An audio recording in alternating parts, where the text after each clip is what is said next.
Kia ora and welcome to the Silly Kiwi Millennial podcast with your boy Scotty Mills, straight out of South Auckland, currently residing in the Chile. And I'm here with the homie from Onehunga Stoneyhunga Big Cons, who is residing in the Netherlands. Big Bonds. Up to. Up to, Scuzzy. Not much, mate. It's like I do probably every time, just reflect on the weather. It was freezing the other week. The canals actually froze over in Amsterdam and you could actually ice skate on them. One of the few times in recent years that it's happened. Hey. Yeah, man. And also the first time I've experienced a high of negative temperatures, which was not enjoyable at all. But besides the weather, I'm quite dandy, mate. How you going? I thought you were going to go down a different route when you said I experienced a high, and then you just reverted back to your weather chit chat.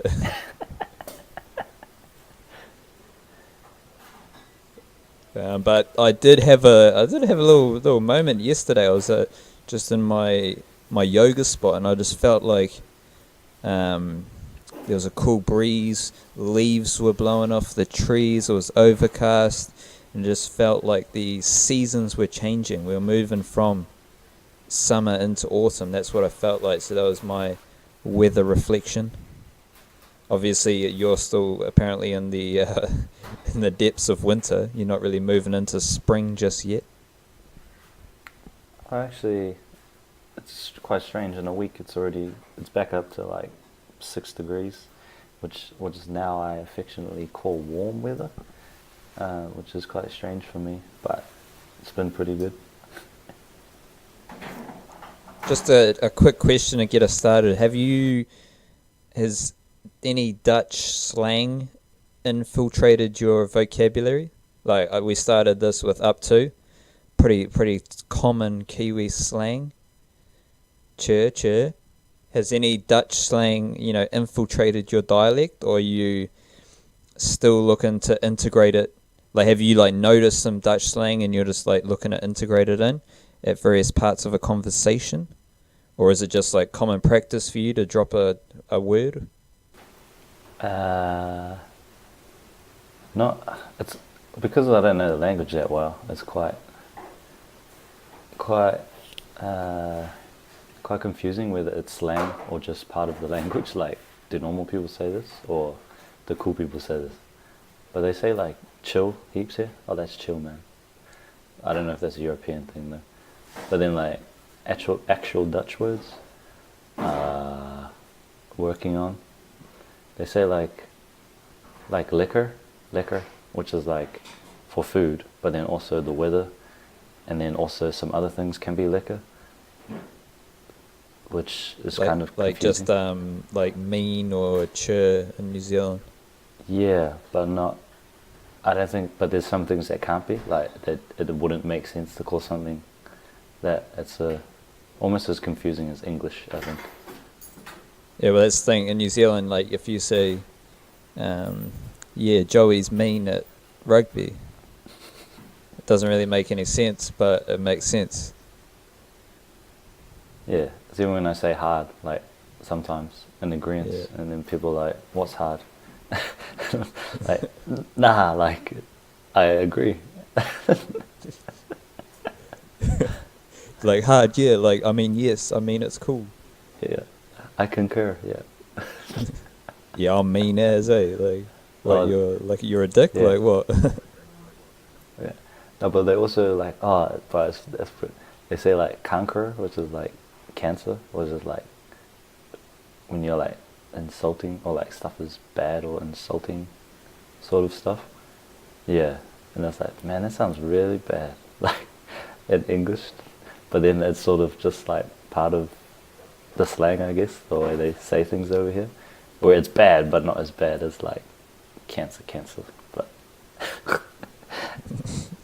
well, so yeah. It's meant to be similar to cancer.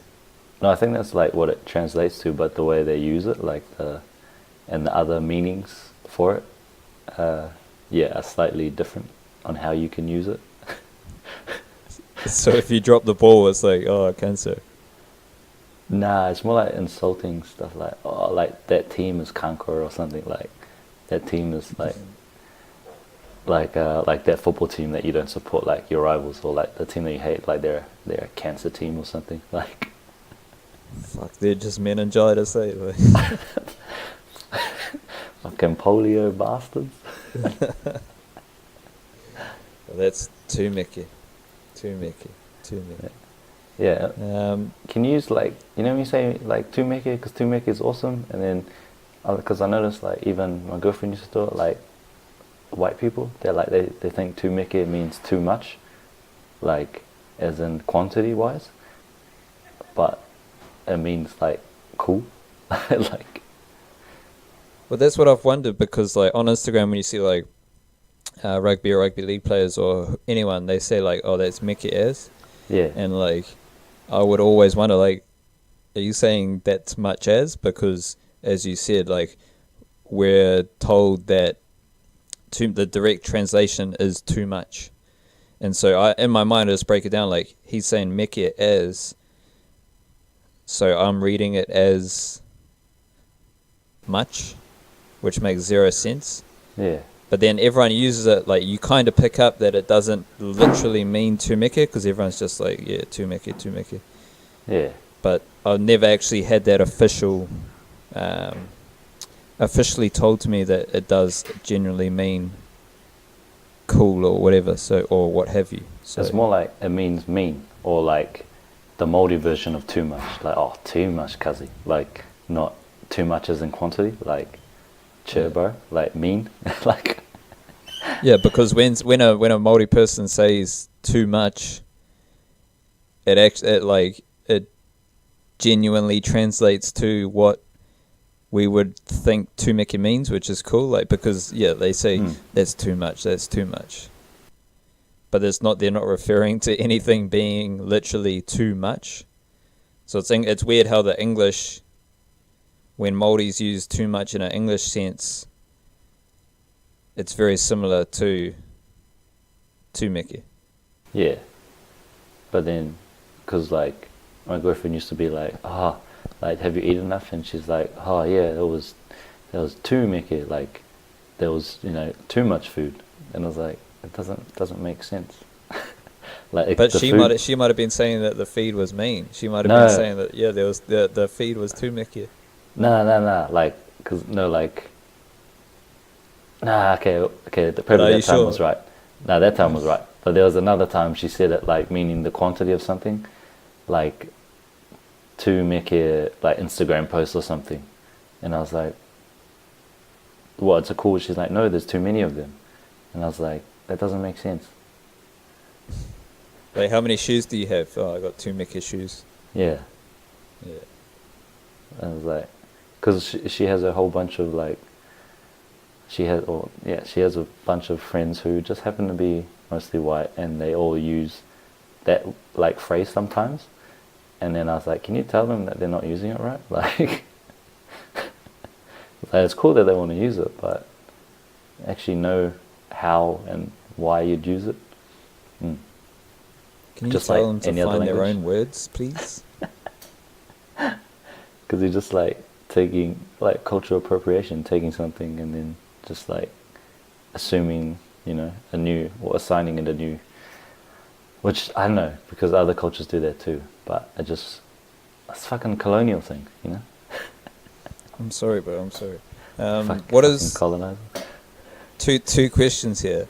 Right. Is there a Samoan version of that? Not a version of Tūmeke, but a word that just generally incorporates sweet as, Tūmeke, mean, hard, all of that. And B, can you use malo in a more general sense, like not just a greeting? Can you say like if someone does a good thing, can you say malo uso, malo, etc.?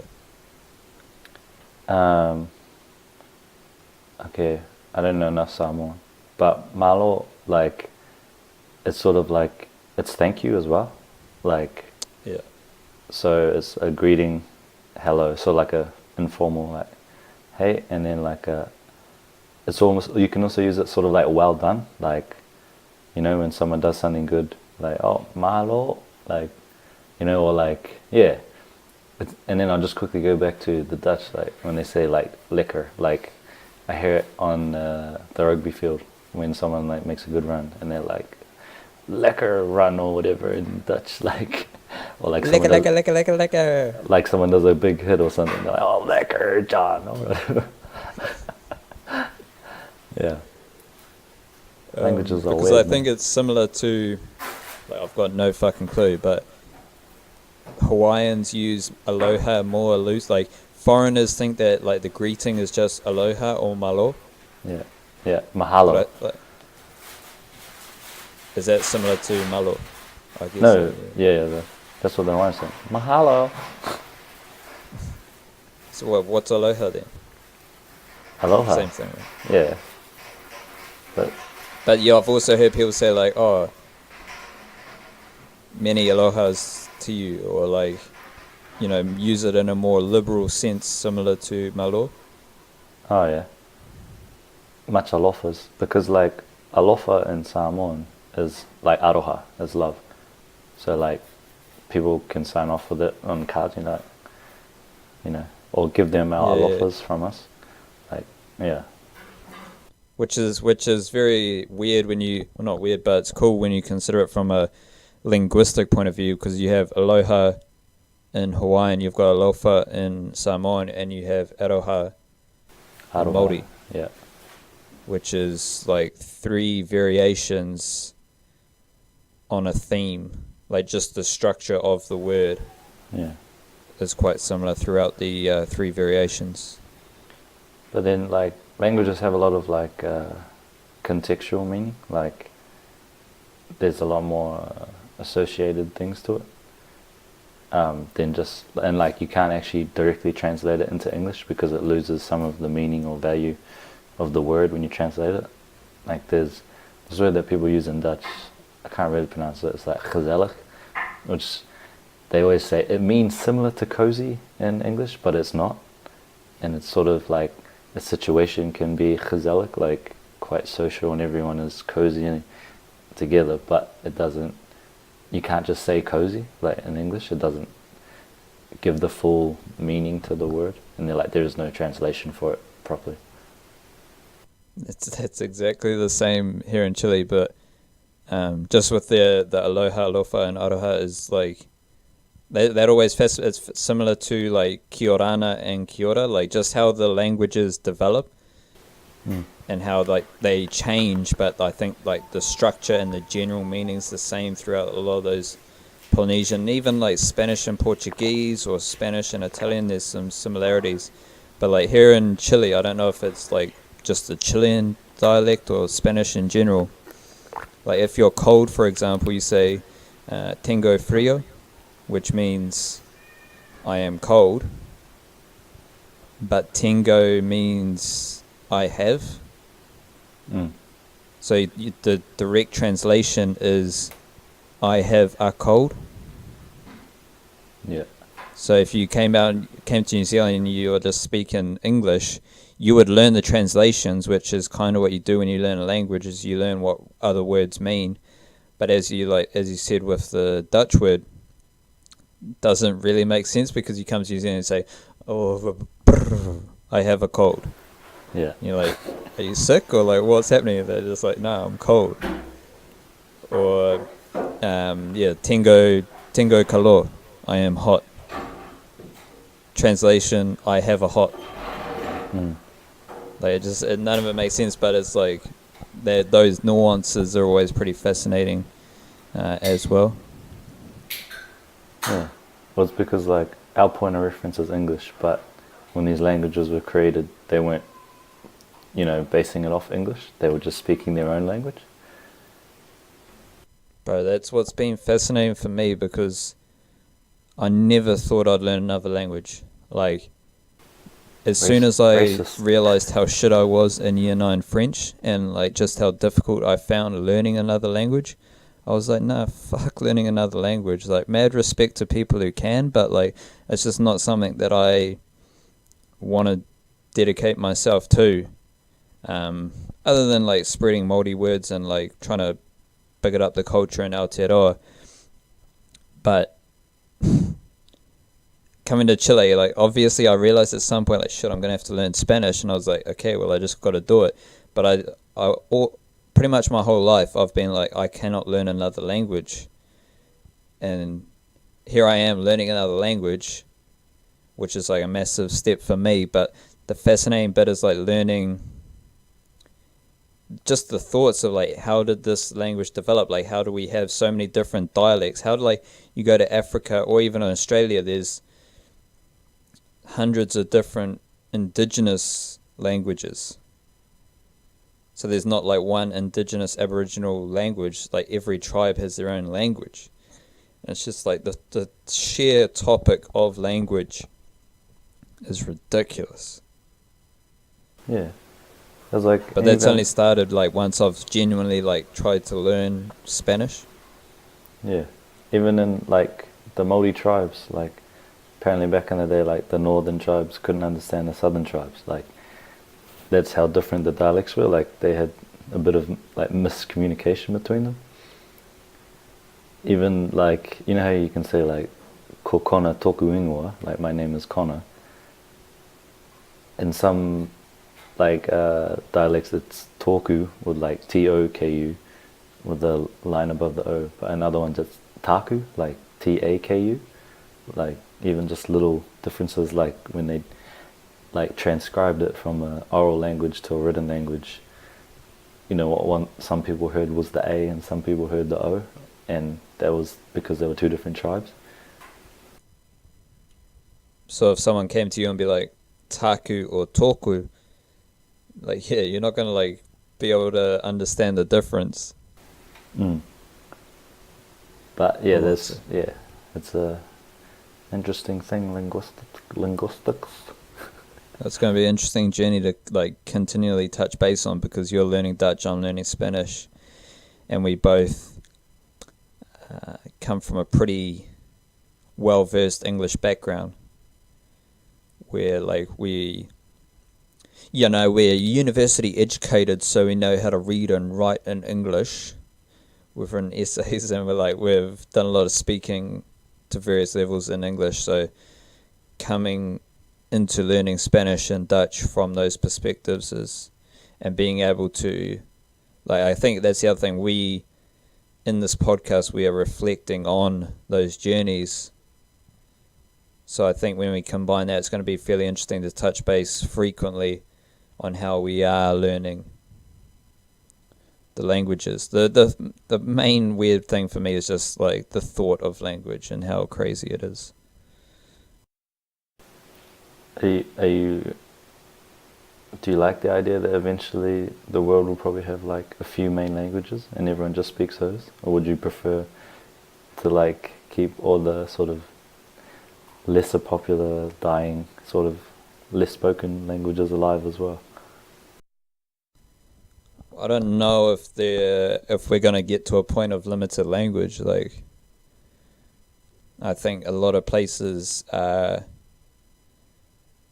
a lot of people don't want to learn English. Like, you hear stories of going to certain countries, like even in France, like if you're a tourist and you speak English, just like hearing stories.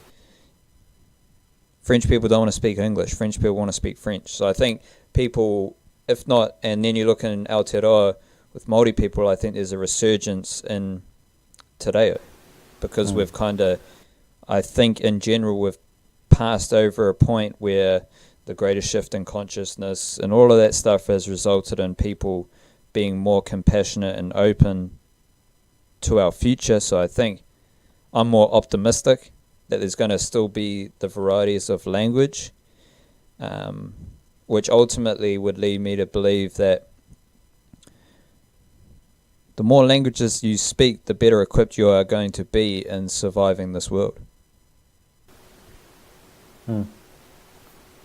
And that's something I've realized, because coming from a completely ignorant point of view, where even now, where I still need Chileans to speak English to me, coming from that perspective, so many doors have already opened up and will open up for me as I gain a greater control of Spanish. So it's only going to benefit me, and learning multiple languages is only going to benefit you.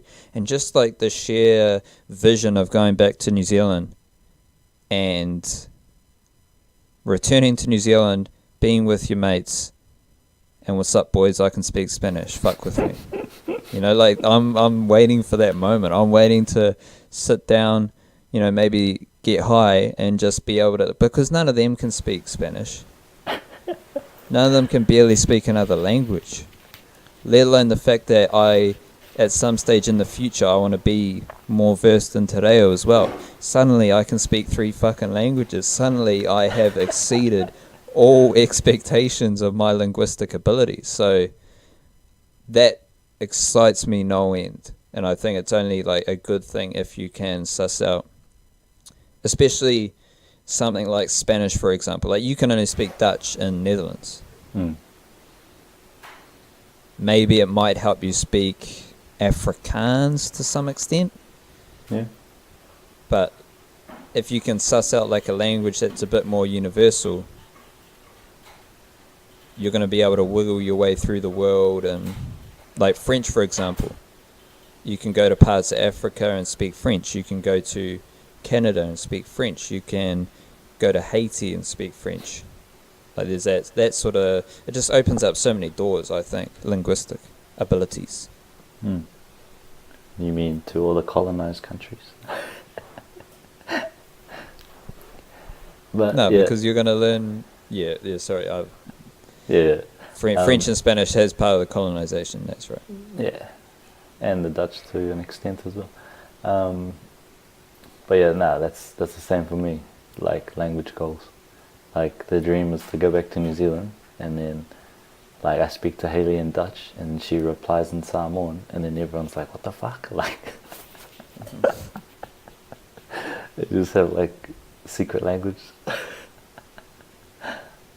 Like the old gibberish, like back in the day, like people in high school speaking gibberish, and you're just like, what the fuck? Yeah, or pig Latin or whatever they called it. Rightio, we shall digest a little situation that you've outlined and how you responded to such situations from your past 2 weeks. I've had a little taster, so it'll be interesting to see where we go from this. But something for the silly, I think this is something that a lot of our audience, silly Kiwi millennials from around the world, can probably relate to as well. In their creative pursuits and their life pursuits. So break it on down, big bonds. Alright, so the other night, got invited to dinner around at my girlfriend's friend's place. So her friend and her partner, and we went around there for dinner. And then we're having dinner, and then my girlfriend notices a guitar in their lounge. And she's like, oh, Connor can play the guitar. And then she looks at me, and then I give her the eyes like, don't say anything else. And then Haley's friend, her friend's boyfriend, his name is Ali, and Ali goes, oh, cool man, do you want to have a jam? And then Haley pretty much like stands me up and is like nodding for me, like, yeah, like, come on Connor. And I'm just like, oh yeah, sure. And then I need to say right now that like I can play guitar, you know, like in the sense that I can put my fingers on the guitar, play some chords, and, you know, strum the guitar. But I'm not like a musical genius or anything. And so being put on the spot like that was a bit unnerving for me. And so, but I agreed to be polite, like, sure. And so he hands me the guitar, and then he pulls out his electric guitar, plugs it into his amp, and turns on some pretty badass effects, and, you know, and then he looks at me, and then he sort of gives me the nod, and I'm like, oh yeah. So I just start playing some chords, just basic ones, and then just go back and forth through them, and then he just starts like nodding, oh yeah, and he starts playing a few notes on the guitar, and he starts improvising, and it sounds amazing. And he's like going up and down the guitar, you know, playing with the music, you know, that the chord progression that I'm playing, he's, you know, playing along with it. It sounds real cool, and my girlfriend's like, wow, this is awesome. And then meanwhile, I'm playing this same chord progression, and then I look at her and I give her these eyes like, what the fuck are we doing? Can we go now? I'm feeling a bit nervous right now. And then what I didn't know was she was looking at Ali, and he was giving me, like, trying to find me with his eyes and say like, okay bro, like, your turn, I'll play some chords and you just like start, improvising on the guitar. And I knew he was doing that, but I didn't want to look at him because I was real nervous, and I was like, fuck, this guy is so good at guitar and I feel real inadequate right now and I don't want to mess up and look stupid. And then Haley could see that I had that thought process running through my mind, and she didn't want to save me. She's like, no, you know how to play guitar, you can improvise a little bit, so I'm just going to leave you in this pressure cooker and get them to see that you are good at this and you enjoy it.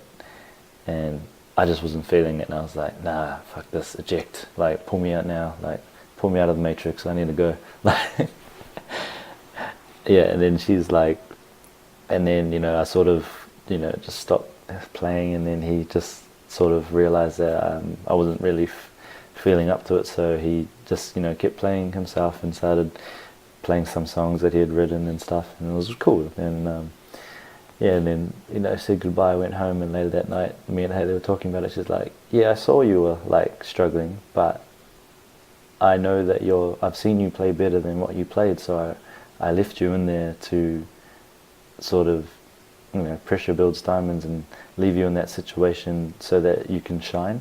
And, because I know you're better than that. If I didn't think you were capable of that, then I wouldn't have put you in that situation.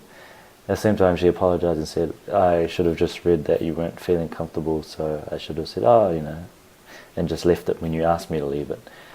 But what I learned from that situation was that the only way you're going to get better at situations and overcoming that anxiety, like that performance anxiety, is by going through those and trying things and coming out on the other side.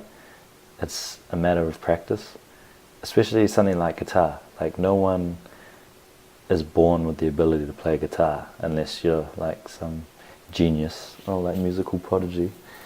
But the reason people are good, and when you see them play and they sound amazing, is because they've practiced. And it's just like bodybuilders or people who play sport or anyone who's a master at their craft, is all the effort and practice they've put behind the scenes, and you're just seeing, a final product. And this mentality that I was struggling with in that situation has come up in numerous other situations in my life, which I hadn't realized, especially in sport, like when I was playing touch back home, and then I ran through a hole, I made a break, and I had a runaway, and my brother told me after the game, man, your face looks so worried, like, it's like you're gonna cry or something, you didn't know what to do, you're in the open. And he goes, I could just see your brain ticking over, like your eyes were scattered, going all over the place. See your brain imagining all the like possibilities of what could go wrong, what could go right, should I pass, should I step, is this guy gonna catch me, all these things. And it's funny because Haley goes, that was the same face you had when you were playing guitar, that you were just yeah, it's like you just look like, save me, I'm out of my depth. And after I realized that it was the same face, and it was like, and that remembering that feeling of stress and just pure anxiety, I decided, I need to challenge myself. I want to get better at those situations where I don't feel comfortable, pushing boundaries, putting yourself in uncomfortable situations so you can grow. So for me, that's what I'm working on right now. It's not easy, but the only way to get better at it is by going through them and putting yourself back into it. I'm not going to get better at it by not doing it, which I think is a really key lesson I've learned over the past 2 weeks, is that I can't, if I'm going to be angry at myself for not being, not showing my true potential in a situation like that, then I only have myself to blame. and that, what was I going to say? If I find myself in those situations and I don't get better, and it's the same result every time where I freeze and I don't do anything, that's my own fault.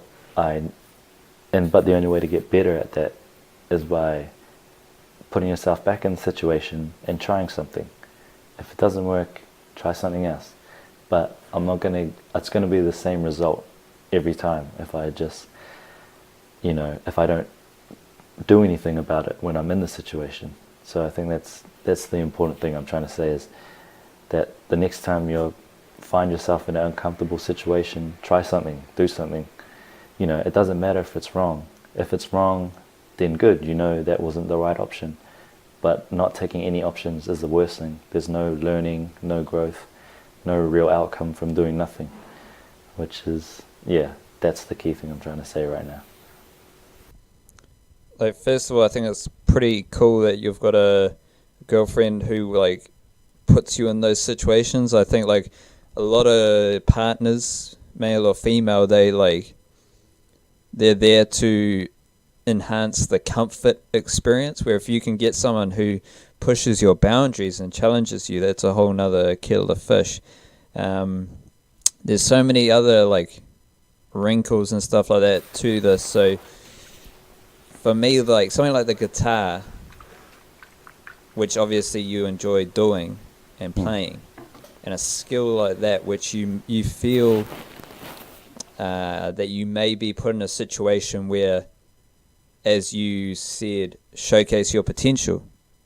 I think it's definitely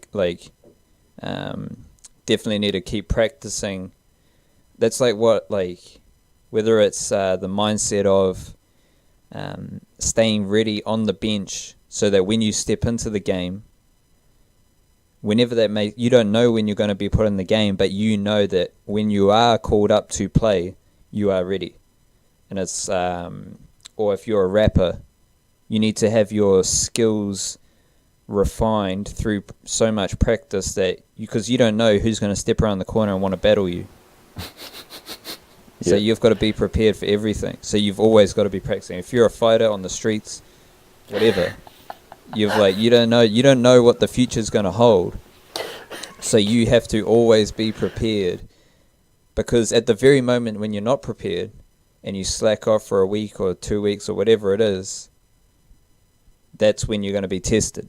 So I think in like a skill like that, for sure you need to, and if you love it, all that hard work, like logistically, I don't know if you own a guitar right now, do you? Nah, I don't at the moment. That's the other so thing. That's like a bit difficult. But if you you're passionate about guitar, so this might encourage you to put more time and effort, or like go jam with him more often, just so your skills are sharp, because you genuinely love to partake in that craft. The other thing, so over this period of the past few months, been mad interested in developing spiritually, mentally, and all that stuff. And to me, both examples, so making a break in a touch game, that's not a skill. That's more of a, both of them are mental. The guitar has the skill and the mental, and then the breakaway and touch thing has more of a mental side. And I think it's something that a lot of, not smarter people, but people who think a lot more, I think they find themselves in those situations. And for me, learning about, through meditation and Buddhism, learning how to focus, or trying to be a lot more present in the moment, has a massive impact. Because if you are present in that moment in the guitar, that's pretty much all the Ali was his name? Ali, Yeah, that's pretty much all he was wanting you to do. He was looking at you bro, just be here with me. That's, to me, that, as someone who's not a musician at all, that's what I envision a jam to be. Yeah. You are both a freestyle. You're there and you're jamming, you're in the moment, and you're solely reacting off what he's doing, and you're solely doing what comes to you in that moment. Because you were thinking about so much other shit, that was taking you away from the moment. And then when in the touch breakaway example, but you've made a breakaway, and instead of being like just present in that breakaway, you're thinking all sorts of other shit, and so it takes away from your performance in that very moment of like executing your perfect running style and whatever. Yeah. But like I think it just comes back to like just being present in the moment. And I've kind of had it as well, like, because I think way into the past and I think way into the future, but through focusing on myself and learning, whenever that happens, I understand that it's just taking me away from being present in the moment. And I think if you in those examples, because you are for lack of a better term, overthinking, because you're a natural thinker, that's what you do. You think a lot about situations, you're very self-aware, you're aware of how other people are interacting, reacting, and so on. It takes you away from just being creative in that moment, and ultimately that's all you want to do. You play the guitar to be present in that very moment, and so in a weird way, taking you away from that moment is like taking you away from a creative experience that you like thoroughly enjoy. So yeah, that was it really was just like, I really don't want to play guitar right now. I feel something that I enjoy. It was a shame. Something that I enjoy, doing, for it to not be fun, especially when it's like you don't have to play the guitar if you don't want to. But obviously, because I've played it throughout my life and practiced throughout my life, I do want to play it. So to have, a single moment and be like, man, I don't want to play guitar right now. It's a really shit thing. Like, it's a real stink instance to happen. And so, but for me it was purely a mental challenge. Same with touch. Like, if I go back and I, watch it through from an outside perspective, I could be like, this was the right thing to do, or I could have taken this option. But at the time, the mentality that I had was, like a bit weak. Like, I worried too much about, I worried about making the wrong decision, that you end up making no decision, which becomes the wrong decision, if that makes sense. And so, because the reason Haley didn't want to pull me out was, she's like, I know you can do better, so I'm leaving you here to try and like draw it out of you. It didn't really happen at that, in that moment, sort of reverted to like, grew inward. But it's nice to have someone to like, try and challenge you to get better and grow as well. And so the positive I can take out of that recent experience of the guitar jamming is that I am going to go around to his house more. He lives not far from here, so it's cool. Struck up a friendship, and I want to start playing again. So he's like, just come over, grab the guitar whenever you want, and just become comfortable in my abilities in those situations, so that the next time it comes around, it can be fun again, and I can be present in that moment, rather than worrying about playing the wrong note or the wrong chord and screwing up the timing. Yeah. That's the important lesson for everyone else, is when you are in those situations and you reflect on those situations, that you do learn from them, and you do make some sort of improvement from effectively the failure. But you can't let it continue. You just, okay, it happened. What can I learn from that? And then how do I improve on that? And like, especially those creative and sporting things, like people specifically play their guitar, for example, as an escape. Like creative pursuits or sporting endeavors, they are they take you away from all your other shit or basically anything else happening in your life, because you have to solely focus on executing the combination of chords or shooting a shot in basketball. You have to focus everything you have on that moment, because if you don't execute it correctly. And so, like, I don't know, like just hearing people talk, like professionals talk about their craft, and it's always like, when I'm on the court, I'm at peace, you know, like that sort of shit, like, or being in the zone. I saw Kobe Bryant say it like recently, and he was like, being present in the moment is all that being in the zone is, like, because you are solely focused on what is happening right now. So I just find it kind of ironic that the thing that probably gives you so much joy in as a creative experience in playing the guitar, just based on like why so many other people play the guitar or play an instrument, because it puts them in the zone. That one thing was like the thing that made you aware that you were not present in the moment, yeah. Which is probably like a beautiful thing, because it takes the thing that really gives you that feeling to make you aware that you were not getting that feeling. Yeah. Oh man. Yeah, that's yeah, you summed it up pretty well. Like, it is ironic to have something that you enjoy not be enjoyable, but, you know, be able to make you realize that it's the same thing, making your experience not enjoyable. It's getting muddled now, but yeah, it's interesting. But then why is it enjoyable? Because like you're saying enjoyable, and I'm saying something else. I'm saying like it's like it takes you into the moment.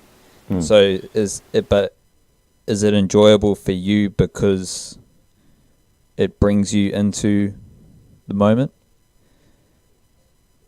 Yeah, well, because it's like there's an instant reaction when you pluck a string or, strum the guitar, like something is created straight away. And that's, in the moment, especially like live music, why I appreciate live music so much, because, and the same reason I don't like recording concerts with phones anytime. Like, because when I'm there, I'm watching it happen in real life and engaging with that and being in that moment and watching them be in the moment playing that instrument or, performing. That's what's enjoyable for me about playing the guitar too, is that, yeah, you're doing something and something is happening straight away because of it. And you're creating something like instantaneously pretty much. And that's why it's enjoyable to be able to create something and have it play back to you almost at the same time. Well, there's also like balancing that risk, like, am I going to play the right note? Am I going to play the wrong note? But getting to a stage where it doesn't matter, or how to fix it, or how to bring it back, or like, like your finger was in the wrong place, and before you even press it, subconsciously your finger moves back, a fret, and you're in the right place, and then you strum, and then it's sort of like, it's like dancing. Like, fuck, I love dancing. And like, if someone told me to freestyle to some music, it would be way easier for me to do that than play the guitar at the moment, because I dance so much just for fun, to myself all the time when I'm listening to music. So I have that, inadvertent practice. And so when someone's like, dance, even at the club, people think I'm an idiot dancing at the club, but I fucking love it. Like, being in the moment, being present with the music. And it's the same feeling I get from the guitar, and that's why I enjoy playing the guitar, because, yeah, like you said, it's being in the moment, being present with something and having something be created from it at the same time. in that regard, playing the guitar is meditation, because meditation is just whatever brings you back to the present moment. And so meditation can be anything. Anything can be a meditative experience. And for many people, playing the guitar is a meditation. And to continue that metaphor, to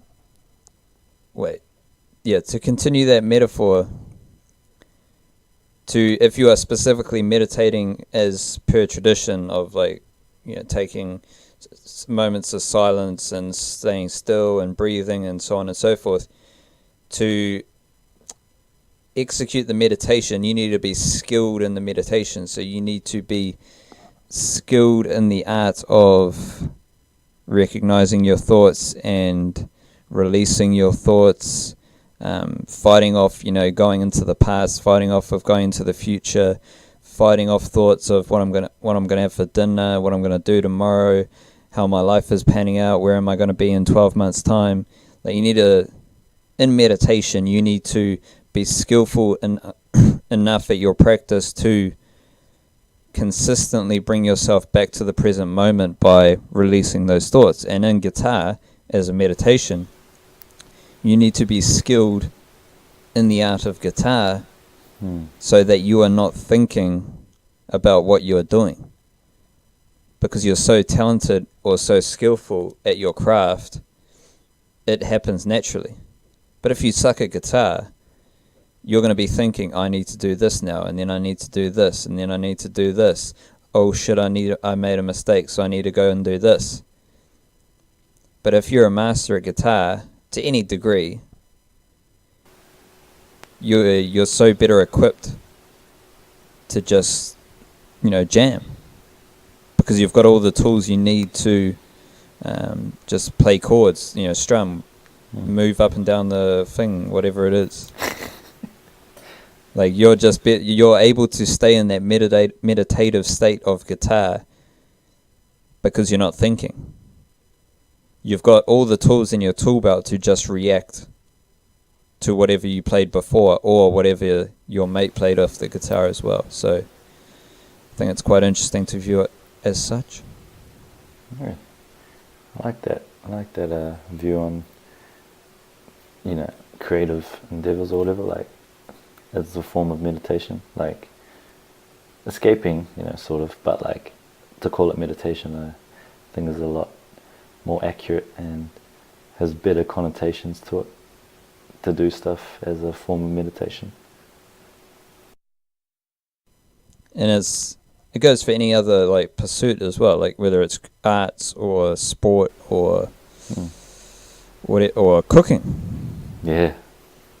That sort of stuff as well, because you're solely focused on what you're doing. But the better you are at whatever you do through the hard work of putting all the shots up, of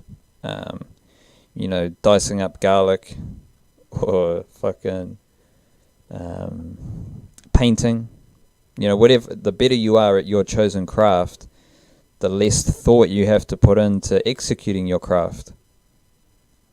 And so the more you can rely on being present. And recently there was a UFC fight between Frankie Edgar and Brian Ortega, and this Brian Ortega dude, wonderful lad. He took the fight on late notice. He only had a couple weeks to prepare, and his coach is from the Gracie family, jiu-jitsu masters, blah blah blah. And just hearing them speak after the fight, and they were talking about how Brian Ortega, they didn't have a plan they didn't plan for his opponent Frankie Edgar. In the fight, Brian Ortega read what his opponent was doing and made the adjustments in the fight. So the game plan is to fully equip the fighter, in this case Brian Ortega, with all the tools that he needs to deal with any situation that arises. But the true mastery is in mastering each of the elements of the fight. jiu-jitsu, striking, blah blah blah.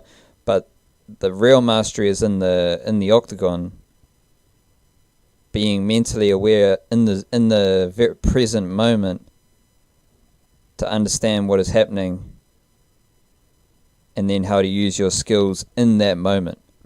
So if anything takes him away from that moment, he's going to lose the fight, because he's not able to put all his energy into making the adjustments to counteract what is happening. So I don't know, I just feel like it applies to so much that we do in life, and ultimately, like I feel well versed in this because it's something that I've put a lot of energy into recently, is just trying to stay in the moment, because like you, like I think a lot, so I'm thinking about the future a lot, I'm thinking about the past a lot, I'm just overthinking all sorts of situations.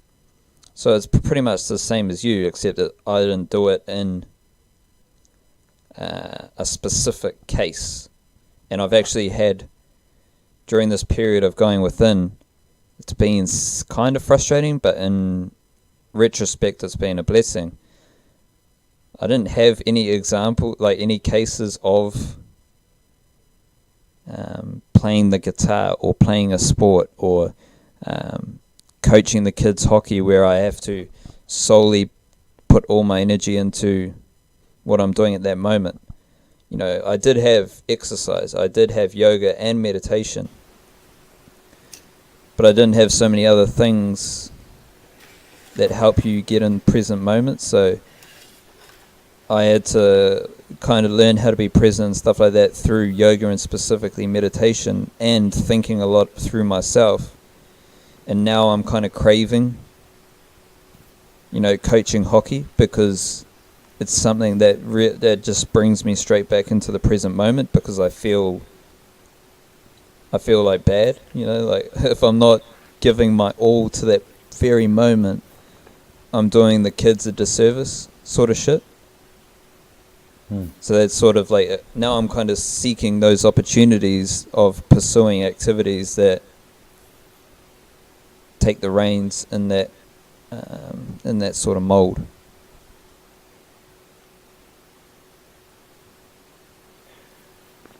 Yeah, man, I think that's it.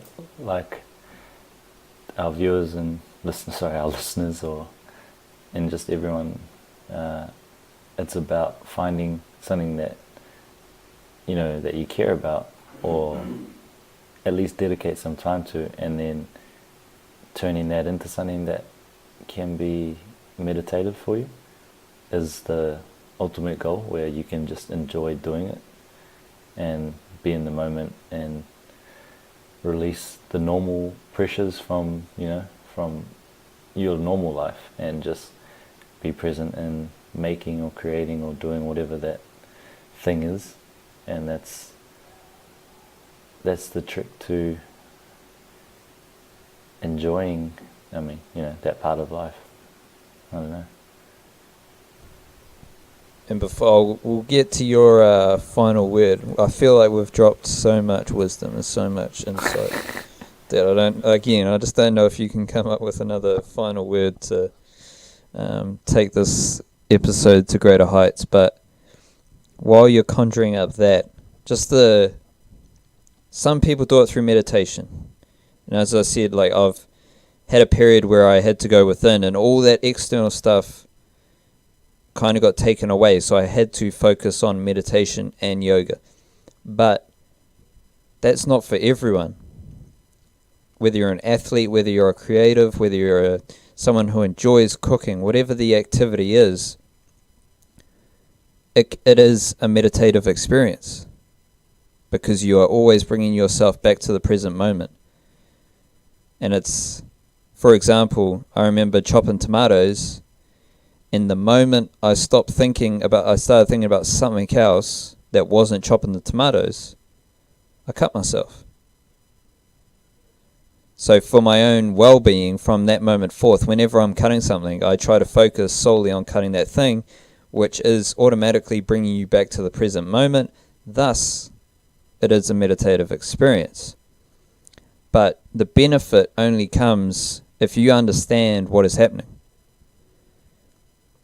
So if you understand, like, I need to play a game of rugby with my mates because I need to bring myself back to the present moment. And then from there you understand how that affects you, how that impacts you, and the benefits it can have.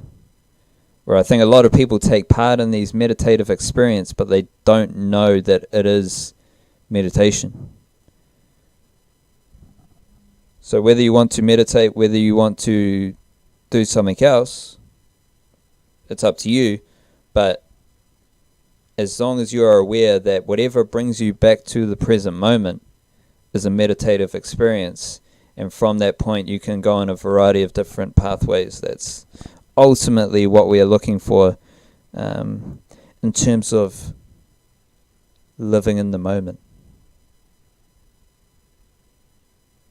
Big bonds. What do you got for the beautiful people around the world?